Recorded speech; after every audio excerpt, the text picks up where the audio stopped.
वास्तविक संख्या।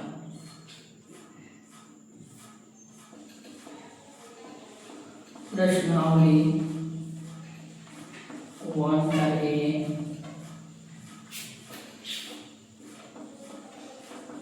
सूत्र।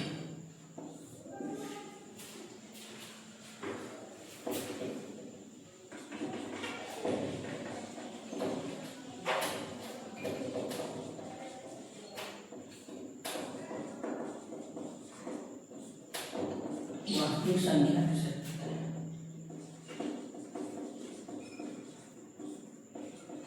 परिमेय संख्या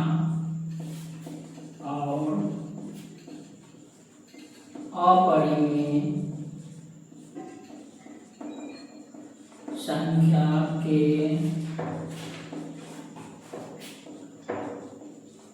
समुच्चय को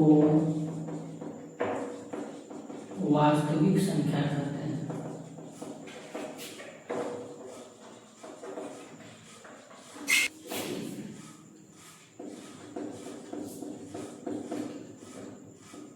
जैसे 3, 5, 1, 2/3, √3, √7, 10।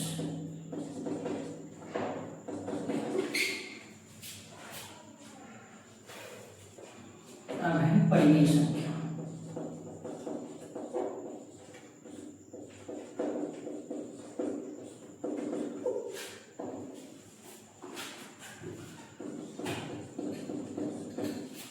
वैसी संख्या जिसे P/Q के रूप में लिखा जा सकता है उसे परिमेय संख्या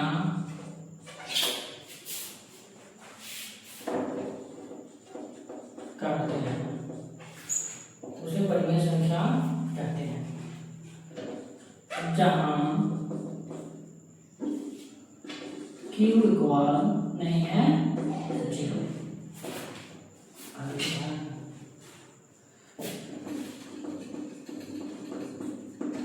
जैसे 2, 1, 5, 8, √4, 3/2, 5/4 इत्यादि। तो वास्तविक संख्या किसे कहते हैं? परिमेय संख्या और अपरिमेय संख्या के समुच्चय को वास्तविक संख्या कहते हैं। इसमें परिमेय संख्या जितनी है और अपरिमेय संख्या, परिमेय संख्या और अपरिमेय संख्या को मिलाकर जो संख्या बनता है उसे कहते हैं वास्तविक संख्या। परिमेय संख्या के बारे में जानिए। वैसी संख्या जिसे P/Q के रूप में लिखा जा सकता है उसे परिमेय संख्या कहते हैं। यानी बटा के रूप में जिसे लिखा जा सकता है उसे परिमेय संख्या कहते हैं। 2, 1, 5, 8, √4, 3/2, 5/4 ये सभी परिमेय संख्या है। परिमेय संख्या याद है, परिमेय संख्या रूट में नहीं रहता है। जैसे √4 लिए तो √4 का गुणनफल करेंगे 2 × 2 बराबर क्या मिलेगा? जो रूट से बाहर हो जाएगा। वैसी संख्या जो रूट में रहेगी और उस संख्या का गुणनफल करके जो गुणनफल करने पर अगर वह जोड़ा प्राप्त हो जाता है, 2 का 2 संख्या का जोड़ा प्राप्त होता है तो वह संख्या रूट से बाहर हो जाएगा। रूट में रहेगी और वह संख्या रूट से बाहर हो जाएगा गुणनफल करने पर तो वह संख्या परिमेय संख्या कहलाएगी। अपरिमेय संख्या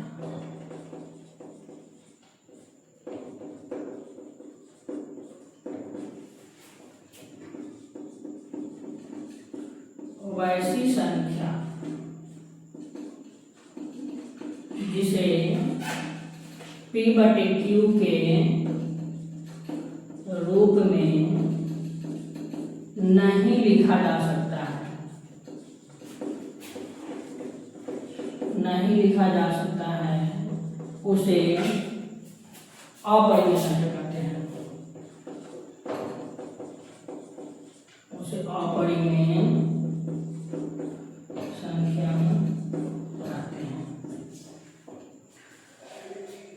जैसे √3 जो रूट से बाहर नहीं निकलेगा, √7 √11 √13।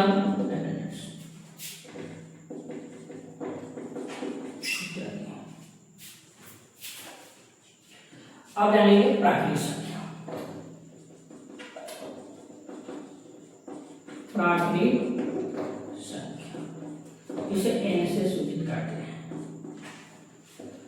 तो प्राकृतिक संख्या एकदम साधारण सी बात है, एक से स्टार्ट कर देना है और एक से स्टार्ट करना है, एक से ऊपर दाहिने तरफ जितना आगे चला जाए अनंत तक, एक से लेकर अनंत तक परिमेय संख्या है, एक से लेकर अनंत तक प्राकृतिक संख्या है। 1 2 3 4 5 6 ये बढ़ते चला जाएगा। अब इस संख्या की अगला पीढ़ी जो है कि आगे आने वाली संख्या अनगिनत है, अपरिमित है, इसका कोई अर्थ नहीं है। तो सभी की सभी क्या कहलाएगा? प्राकृतिक संख्या।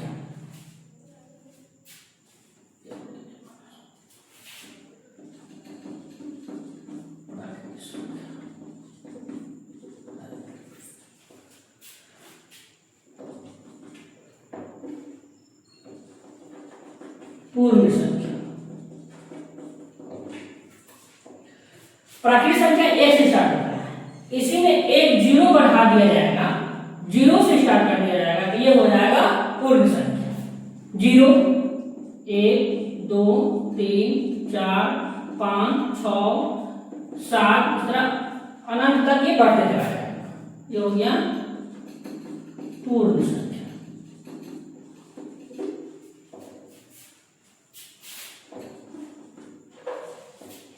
अब है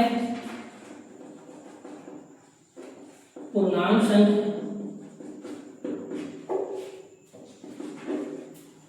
जो कि 0 से बाईं तरफ भी होता है और 0 से दाईं तरफ, -1 -2 -3 चला जाएगा,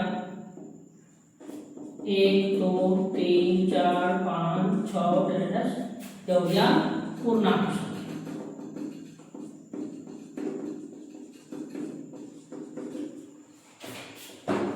अब इस पर ऑब्जेक्टिव प्रश्न रहेगा कि क्या प्राकृतिक संख्या पूर्ण संख्या हो सकती है? प्राकृतिक संख्या पूर्ण संख्या हो सकती है। तो प्राकृतिक जो भी प्राकृतिक संख्या एक से स्टार्ट हो रहा है, हम देखेंगे पूर्ण संख्या में सब के सब आ रहा है कि नहीं आ रहा है। तो एक से स्टार्ट 1 2 3 4 5 6 7 सब के सब पूर्ण संख्या में आ रहा है, एक से स्टार्ट। तो प्राकृतिक संख्या सभी प्राकृतिक संख्या पूर्ण संख्या हो सकती है, परंतु पूर्ण संख्या प्राकृतिक संख्या नहीं हो सकती, क्योंकि पूर्ण संख्या में एक जीरो जो है ज्यादा है, वह जीरो प्राकृतिक संख्या में नहीं है, इसीलिए सभी पूर्ण संख्या प्राकृतिक संख्या नहीं हो सकती है, पूर्णांक संख्या है। तो सभी प्राकृतिक संख्या पूर्णांक संख्या हो सकती है, सभी पूर्ण संख्या पूर्णांक संख्या हो सकती है, क्योंकि सभी प्राकृतिक संख्या एक से पूर्णांक संख्या में आ रहा है, सभी पूर्ण संख्या पूर्णांक संख्या में आ रहा है, इसलिए प्राकृतिक संख्या सभी प्राकृतिक संख्या भी पूर्णांक संख्या होगी और सभी पूर्ण संख्या भी पूर्णांक संख्या होगी, परंतु सभी पूर्णांक संख्या न तो प्राकृतिक संख्या होगी और न ही पूर्ण संख्या होगी। अब आगे आएंगे सम संख्या। सम संख्या को दूसरा क्लास से पढ़ना है।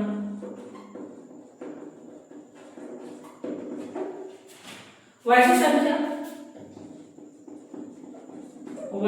संख्या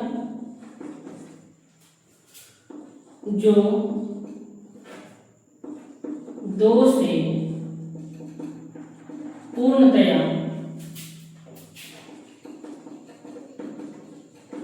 विभाजित हो जाती है,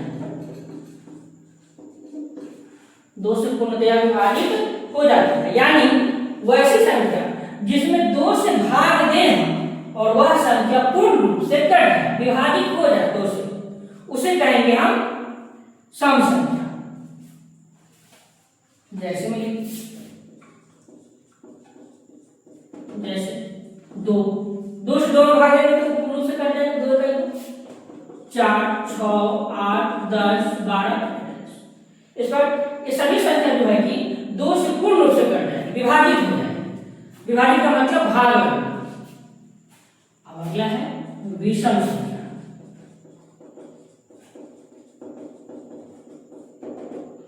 इसी के विपरीत हो जाएगा वैसी संख्या जो दो से पूर्णतया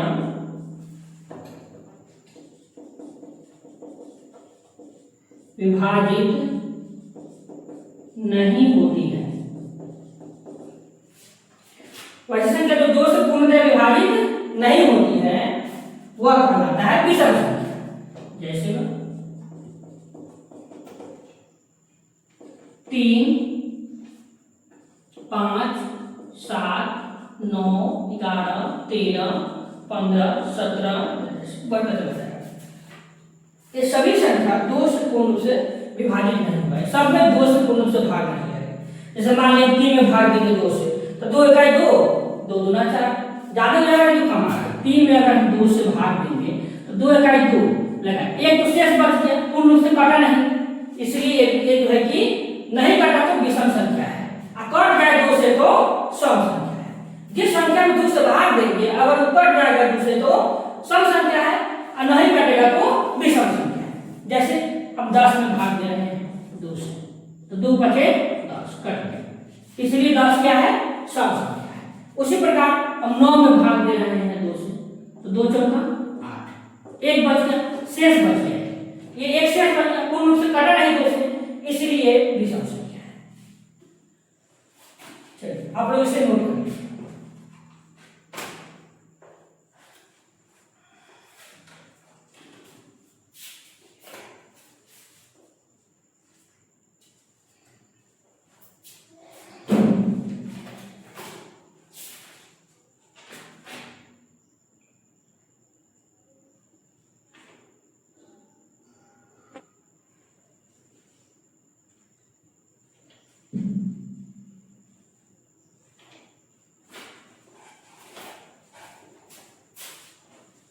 चलिए इसमें आएंगे, अब आगे देखेंगे अभाज्य संख्या, यौगिक संख्या।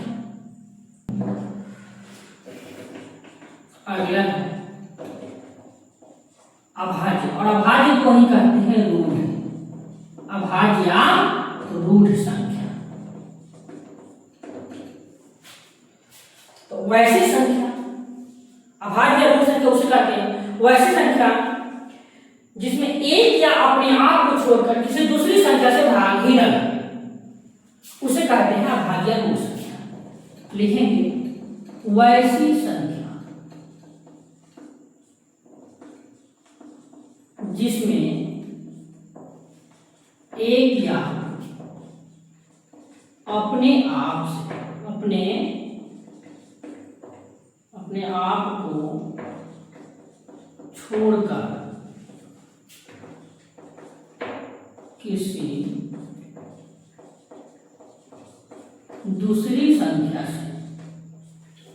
किसी दूसरी संख्या से विभाजित नहीं होती है उसे अभाज्य रूढ़ संख्या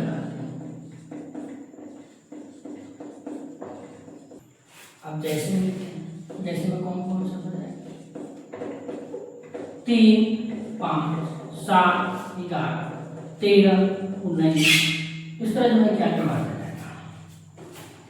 तो फिर जानेंगे अभाज्य रूढ़ संख्या किसे कहते हैं, वैसी संख्या जिसमें एक या अपने आप जो संख्या है वह और एक, इस दो को छोड़ करके किसी दूसरा से अगर नहीं करता है, वह भाग नहीं लगता है उसमें, तब वह संख्या कहलाएगा अभाज्य रूढ़।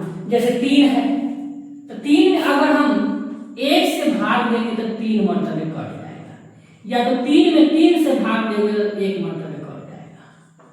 1 से भाग देंगे तो 3 मरतबे बढ़ जाएगा, और 3 से भाग देंगे तो 1 मरतबे बढ़ जाएगा।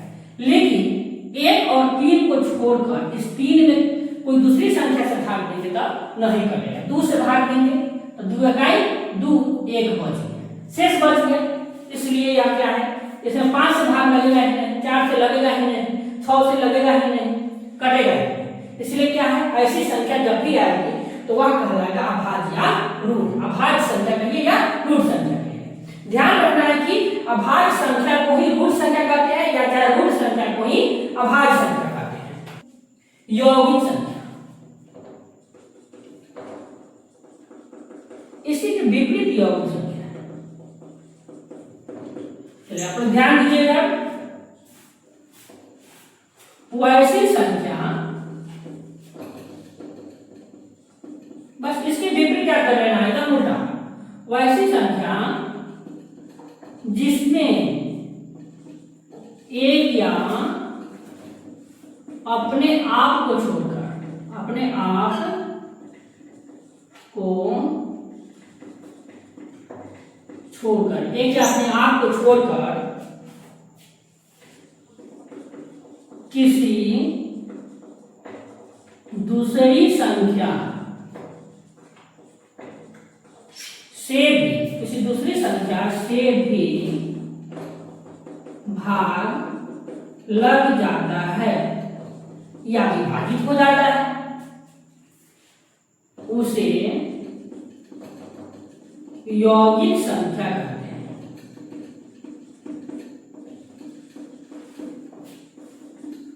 जैसे 40, 6, 8, 9, 15, 16, 21, बहुत सारे संख्या।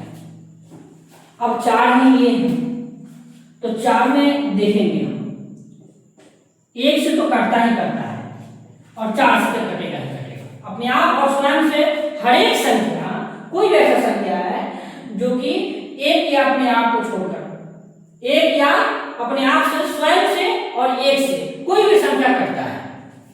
लेकिन 1 या अपने आप को छोड़कर किसी दूसरा से भी कटता है तो वह संख्या कहलाता है यौगिक संख्या। और 1 या अपने आप को छोड़कर किसी दूसरा से नहीं कटता है तो वह संख्या कहलाता है अभाज्य या रूट संख्या। जैसे 4 में भाग देंगे अगर हम, 1 या अपने आप 4 है, इसको छोड़ दिए, 1 और 4 को छोड़ के किसी दूसरा से कटेगा कि नहीं, तो दूसरा संख्या 2 से कट जाएगा, 2 दूना 4, तो दूसरा स्वयं 4 है और 1 जो है कि 1 को छोड़ करके दूसरा का संख्या क्या आ गया, 2 आ गया। 2 से हम भाग दिए तो वह 4 का गया। ऐसी संख्या जो 1 और अपने आप को छोड़कर किसी दूसरे से भी कट जाता है उसे कहते हैं यौगिक संख्या। मान लीजिए 6 लेते हैं तो ये 6 2 से भी कटेगा, 2 के 6, ये 6 3 से भी कटेगा, 3 गुना 6, फिर दूसरा संख्या से भी कट रहा है। इसलिए सभी संख्या क्या है, यौगिक संख्या। सारी संख्या जो है 1 अपने आप को छोड़कर किसी दूसरी संख्या से भी कटेगा, इसलिए सारी संख्या क्या है, ये यौगिक संख्या। तो ध्यान रखना है, अभाज्य रूट संख्या किसे कहते हैं, जो 1 या अपने आप को छोड़कर किसी दूसरी संख्या से नहीं कटता है उसे अभाज्य रूट संख्या कहते हैं। यौगिक संख्या किसे कहते हैं, वैसी संख्या जिसमें 1 या अपने आप को छोड़कर, चाहे जो 1 या अपने आप को छोड़कर किसी दूसरी संख्या से भी कट जाता है उसे कहते हैं हम यौगिक संख्या।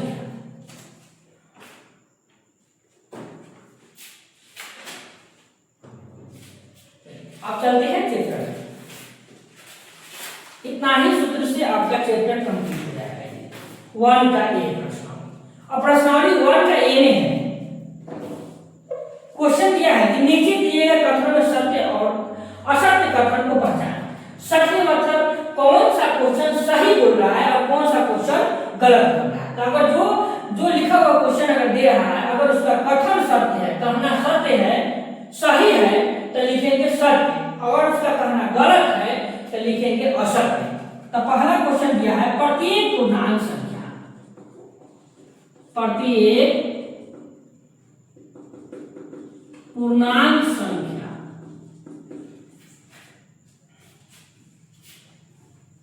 एक परिमेय संख्या होती है।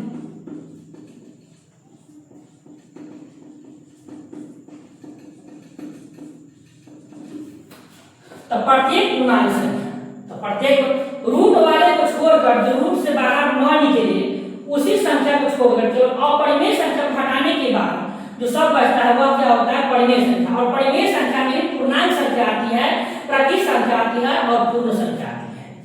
तो कहता है कि प्रत्येक पूर्णांक संख्या परिमेय संख्या होगा कि नहीं? परिमेय संख्या है, क्वेश्चन क्या, प्रत्येक पूर्णांक संख्या एक परिमेय संख्या होती है। प्रत्येक पूर्णांक संख्या जो है परिमेय संख्या होती है। ये क्वेश्चन कर रहा है कि प्रत्येक पूर्णांक संख्या परिमेय संख्या होती है, तो क्या सही बात है कि नहीं, होता है कि नहीं? अब हम जानेंगे, आपको पहले ही पढ़ाया है कि पूर्णांक संख्या, प्रत्येक पूर्णांक संख्या प्राकृत संख्या सभी क्या होंगे, परिमेय संख्या होगी। तो सत्य कहा, इसलिए सही कहा, इसलिए क्या लिखेंगे, सत्य। इसका आंसर हो जाएगा सत्य। दूसरा, प्रत्येक भिन्न एक परिमेय संख्या है। प्रत्येक भिन्न एक परिमेय संख्या है। तो पहले ध्यान रखना है कि भिन्न बराबर क्या होता है, अंश बटे हर। भिन्न बराबर अंश बटे हर, जिसे हम भिन्न को लिख सकते हैं भिन्न बराबर p बटे q, जहां क्या है p अंश और q हर। तो प्रत्येक भिन्न, ये जो भिन्न जो है बटा के रूप में क्या परिमेय संख्या है। तो आपको परिमेय संख्या भी हम पहले ही परिभाषा में पढ़ा है कि जो वैसी संख्या जिसे p बटे q के रूप में लिखा जा सकता है, बटा के रूप में लिखा जा सकता है, उसे परिमेय संख्या कहते हैं। यही क्वेश्चन पढ़ रहा है कि प्रत्येक भिन्न एक परिमेय संख्या है, p बटे q रूप भिन्न है। तो ये क्वेश्चन और पढ़ा है कि प्रत्येक भिन्न एक परिमेय संख्या है। अब परिमेय संख्या भी हम परिभाषा से कंप्लीट किए हैं कि p बटे q रूप में जो होगा वो परिमेय संख्या होगा। तो सही कह रहा है, इसलिए भी क्या होगा, सत्य। तीसरा, प्रत्येक प्राकृत संख्या एक पूर्ण संख्या होती है। प्रत्येक प्राकृत संख्या एक पूर्ण संख्या होती है। प्रत्येक प्राकृत संख्या, तो प्राकृत संख्या आपने पढ़ा के 1 2 3 4 5 ऐसे स्टार्ट होता है। आप पूर्ण संख्या क्या पढ़े, पूर्ण में पढ़े 0 1 2 3, तो सभी प्राकृतिक संख्या तो पूर्ण में आ ही जा रहा है। तो क्वेश्चन पढ़ रहा है कि प्रत्येक प्राकृतिक संख्या एक पूर्ण संख्या होती है। तो प्राकृतिक संख्या पूर्ण संख्या होती है, यहाँ पर भी प्राकृतिक संख्या पूर्ण संख्या सब के सब आ गया। तो प्राकृतिक संख्या पूर्ण संख्या होता है, क्वेश्चन पढ़ रहा है कि प्रत्येक प्राकृतिक संख्या पूर्ण संख्या होती है। तो ये सत्य बोला है, सत्य जब होती है, हमारे सूत्र के अनुसार से भी जो हमने पढ़ा कि प्रत्येक प्राकृतिक संख्या पूर्ण संख्या में शामिल है। ये भी पढ़ा कि प्रत्येक प्राकृतिक संख्या एक पूर्ण संख्या होती है, सत्य पढ़ा, इसलिए भी हो जाएगा सत्य। सही बोला, सत्य। किताब सभी सामने निकाल करके रखिए और देखिए, अब ये हो गया 3 number A B C. D number में किताब से समझिए, डी नंबर में क्वेश्चन दे रखा है, किताब समझ रहे समझिए, लिखने में समझ रहे। प्रत्येक पूर्णांक एक पूर्ण संख्या होती है। अब कहा कि प्रत्येक पूर्णांक पूर्ण संख्या होती है। अब प्रत्येक पूर्णांक, यहां पर तो माइनस में भी था पूर्णांक, -2 में -2 -1, यहाँ पे 0 1 2 3 ये बढ़ता है। तो सभी के सभी पूर्णांक अगर हम पूर्ण में ले जाएंगे तो ये 0 से ही स्टार्ट, यहाँ 0 से ही पूर्ण में शामिल होगा, लेकिन ये सब तो शामिल नहीं है, इसलिए प्रत्येक पूर्णांक पूर्ण संख्या नहीं होगी। क्या होगा, प्रत्येक पूर्णांक पूर्ण संख्या नहीं होगी। 4 नंबर आपको लिखा है, प्रत्येक क्या करता है, बी नंबर में है यथा चौथा कि प्रत्येक पूर्णांक एक, प्रत्येक पूर्णांक एक पूर्ण संख्या होती है, पूर्ण संख्या होती है।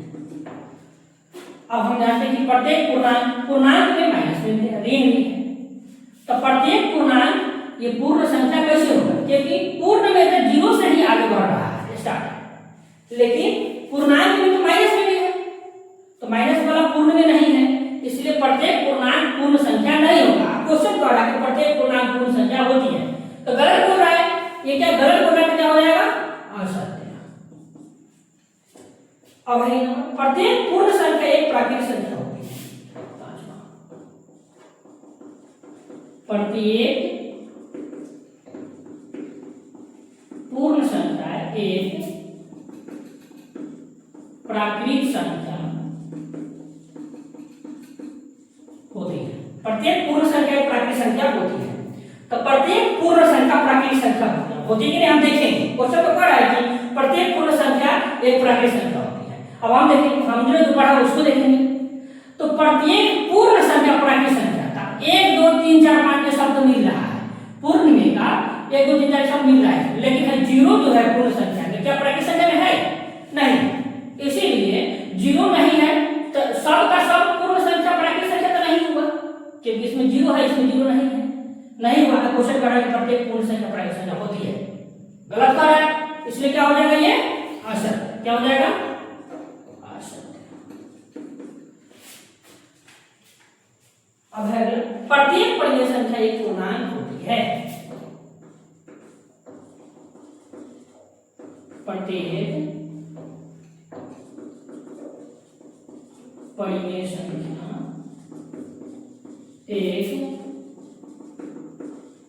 पूर्णांक संख्या होती है। प्रत्येक परिमेय संख्या एक पूर्णांक संख्या होती है।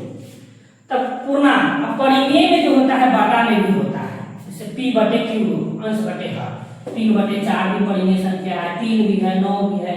तो ये जो बटा के रूप में नहीं है वो सब के सब तो पूर्णांक परिमेय हो जाएगा, लेकिन परिमेय बटा के रूप में है, अंश बटे हर के रूप में है, p बटे q के रूप में है, 3/4 5/6 8/7, ये सभी ऐसे जो संख्या है वो परिमेय संख्या पूर्ण संख्या तो नहीं है, p बटे q रूप में तो नहीं है। इसीलिए ये जो है प्रत्येक परिमेय संख्या पूर्ण संख्या नहीं होगी, पूर्णांक संख्या नहीं होगी। प्रत्येक परिमेय संख्या पूर्णांक संख्या नहीं होगी, क्योंकि परिमेय संख्या लिखेंगे मान लीजिए ये हो गया पूर्णांक, ये पूर्णांक है। अब परिमेय संख्या 3/2 5/4 9/6, ये सब तो परिमेय संख्या तो है ही, लेकिन परिमेय में अंश बटे हर के रूप में भी आता है, 3/2 5/4 9/6, ये सारी संख्या इसमें नहीं है, पूर्णांक में नहीं है। इसीलिए प्रत्येक परिमेय पूर्णांक नहीं हो सकते। कहता है कि प्रत्येक परिमेय संख्या पूर्णांक संख्या होती है, गलत कर रहा है। इसीलिए भी क्या हो जाएगा?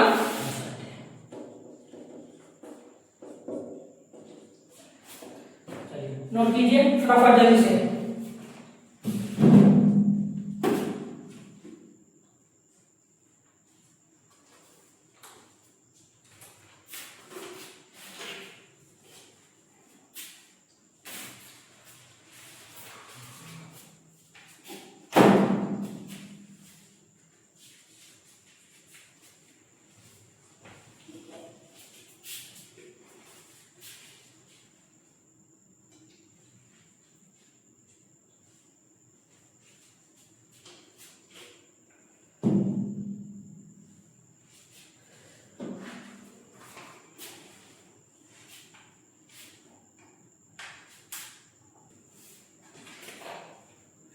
अब 2 नंबर क्वेश्चन दिया है, रिक्त स्थान की पूर्ति करें। 2 नंबर क्वेश्चन में पहला क्वेश्चन है परिमेय संख्या दिया है 2 का पाला,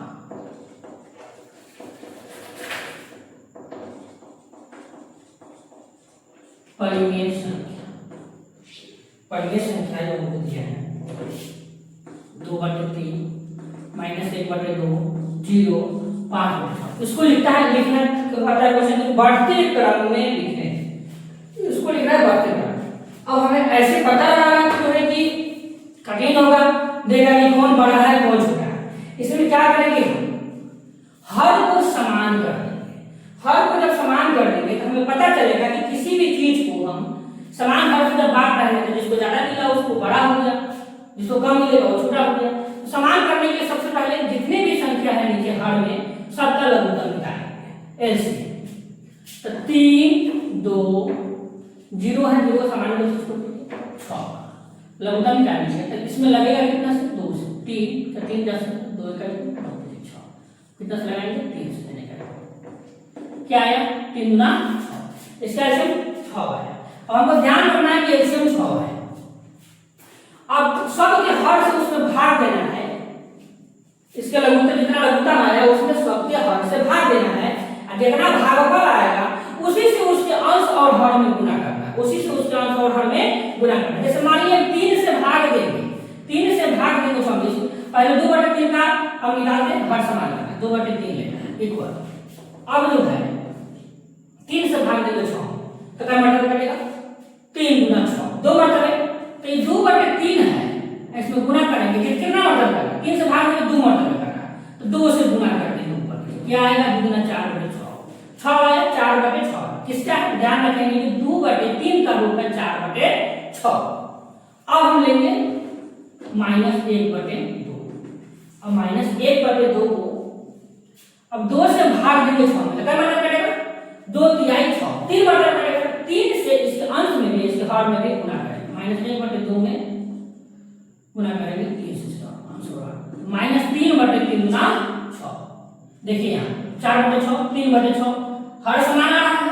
अब क्या 0 है तो 0 कैसे रखिए, क्योंकि 0 में कोई भी संख्या से गुना करने पर क्या होगा 0 ही आएगा। 0 को जब हम लेंगे तो अब जो है 5/6 लेते हैं, अगला 5/6 को लेंगे तो 6 से भाग देंगे 6 में क्या मतलब 1 मतलब, तो 5/6 में उसके अंश और हर में भी 1 से गुना होगा, तो 5/6। देखिए सबका हर समान है, सबका हर समान है, तब इसे हम बढ़ते क्रम में लिख सकते हैं। अब बढ़ते क्रम में लिखने के लिए हमको जानना है, जब आगे बढ़ते हैं मान सीढ़ी चढ़ना हो आगे बढ़ते हो, जब सीढ़ी चढ़ना हो तो सबसे पहले छोटे ढालते हैं पैर, सबसे पहले छोटा उस पा लेता है, उससे बड़ा कदम उठाते हैं, उससे बड़ा कदम उठाते हैं, उससे बड़ा कदम उठाते हैं। तो उसी प्रकार बढ़ते क्रम में लिखने के लिए हमको बढ़ती हुई संख्या लेना है, ज्यादा सबसे पहले छोटा चुनना है, उसके बाद उससे बड़ा, उससे बड़ा, उससे बड़ा। तब देखेंगे कि पहले पॉजिटिव और नेगेटिव कौन घन में है, प्लस में कौन कौन है, जिसके पहले माइनस का चिन्ह नहीं लगा हो वो होता है प्लस में, जिसके पहले माइनस का चिन्ह लगा होता है ऋणात्मक घटाव का चिन्ह वो होता है माइनस। तो ये माइनस में 0 से भी छोटा हो गया ये 3/6, तो सबसे छोटा कौन है -3/6। अब इससे बड़ा कौन है, अब कोई ऋणात्मक नहीं है 0। अब 0 से बड़ा कौन है, केवल 0 से ही बड़ा, तो 0 से बड़ा इसी में देखना है। ये 4 को कोई संख्या 4 है इसको 6 भाग में बांटा है, 5 को 6 भाग में बांटा है, मान लीजिए 4 से है, 4 से को 6 गुणा बांटेंगे, अब 5 से को 6 गुणा बांटेंगे तो ज्यादा किसको प्राप्त होगा, ये 5 से बड़ा, क्योंकि ये 5 को बांटा है 6 गुणा में, 4 को 6 गुणा बांटा है तो ज्यादा यही बड़ा, 0 से सबसे बड़ा ये हो गया, और 4 को 6 गुणा, 4 से को 6 गुणा में बांटा है, तो 0 से बड़ा हो गया 4/6 और 4/6 से भी बड़ा हो गया 5/6, तो 4/6 से बड़ा हो गया 5/6। अब इसको सजा देना है -3/6, ध्यान देंगे किसका रूप है -3/6, -1/2, जीरो बड़ा मुंह, जिधर बड़ा संख्या रहता है वो मुंह बड़ा वाला खुला हुआ मुंह घुमाते हैं। अब जो है 0 आगे 0 आगे 4/6 किसका रूप है 2/3 का, 2/3 इससे बड़ा, 5/6 किसका रूप है 5/6 का है। अब ये हो गया बढ़ते क्रम में आपका आंसर, लिखिए कैसे। अब है इसी का डी नंबर पर बेशक क्या जाए, इसको घटते क्रम में लिखना है, तो आप अपने से खुद से बनाएंगे इसको। घटते क्रम में लिखने के लिए आपको बढ़ते क्रम में लिखना था तो इसमें सबसे छोटा चुनिए, इसी को घटते क्रम में लिखना होगा तो क्या करेंगे सबसे बड़ा को चुनेंगे, ये लिखे हैं बढ़ते क्रम, बढ़ते क्रम। अगर मान लीजिए घटते क्रम में लिखना हो, घटते क्रम में लिखना हो तो क्या करेंगे सबसे बड़ा वाला को पाएंगे, सबसे बड़ा वाला कौन है 5/6, अब इधर भूल जाएगा बड़ा इधर उधर, और 5/6 से छोटा कौन है केवल 5/6 से छोटा तो सब है, 5/6 से छोटा सब है, लेकिन 5/6 से लेना है, 5/6 से छोटा कौन है 4/6, इससे छोटा कौन है 0, तब 0 से छोटा है -3/6, ये हो गया घटते क्रम। तो अब आप समझ रहे होंगे कि 2 का भी जो है घटते क्रम में बनाना है, बनाना है। अब है संख्या रेखा पर प्रदर्शित करें, क्वेश्चन नंबर 3, संख्या रेखा पर निम्नलिखित संख्याओं को प्रदर्शित करें। इसे लिखिए चलिए इसमें डालते हैं